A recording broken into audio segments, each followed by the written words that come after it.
It's one of our favorite segments, Walk in the Park, and I'm here with wild food forager Carrie Vrabel. Carrie, thanks for your time. Thanks for having me. You lead walks in Solomon Farm Park. Would you tell me about those? Yes, gosh, I've been doing it for more than a year now. Each season we walk all through the park, and I point out things that are edible, and we get to taste things. That's the most exciting. It's hands-on, and we get kids and adults both. It's just a great time. Yeah. And you brought some items that you found, and some of these are from Solomon Farm Park, right? In fact, I brought 3 things, and all 3 grow in Solomon Farm Park.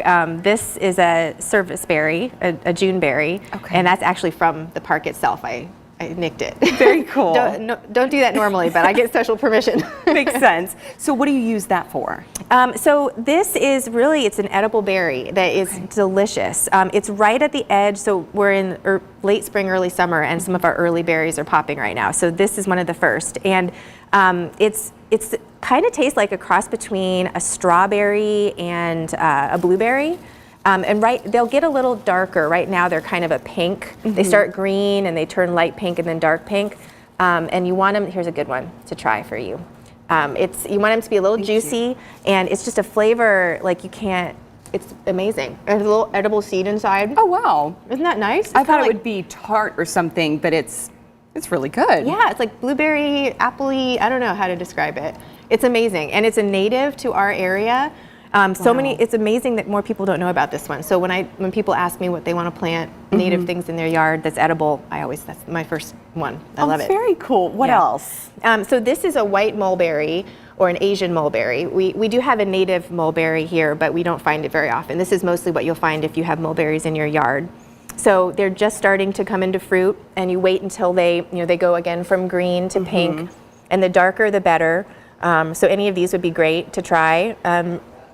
It's an edible berry, and you can use it in pies and jams, and when people make wine with it, makes a really good cobbler when you add a little sugar to it.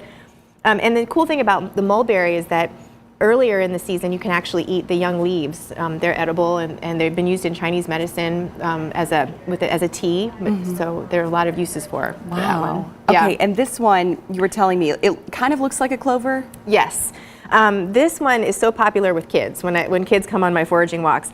This is called wood sorrel, yellow wood sorrel. It's a native. So these two, serviceberry and wood sorrel, native.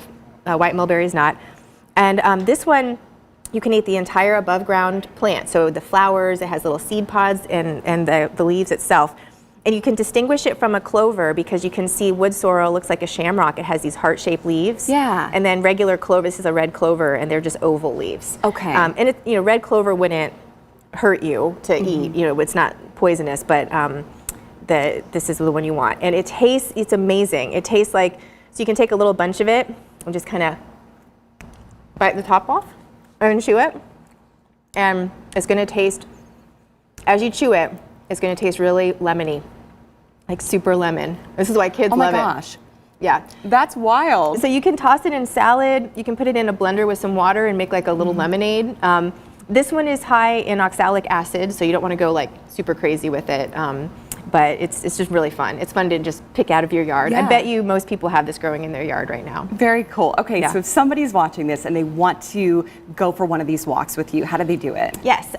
So you can always sign up through the Fort Wayne Parks and Rec website. And I also have a website, wildedibleindiana.com, and I'm Wild Edible Indiana on Facebook. And all of those places will lead you to the registration info. Very cool. Carrie, thanks so much for your time and your expertise. Thanks for having me. Yeah.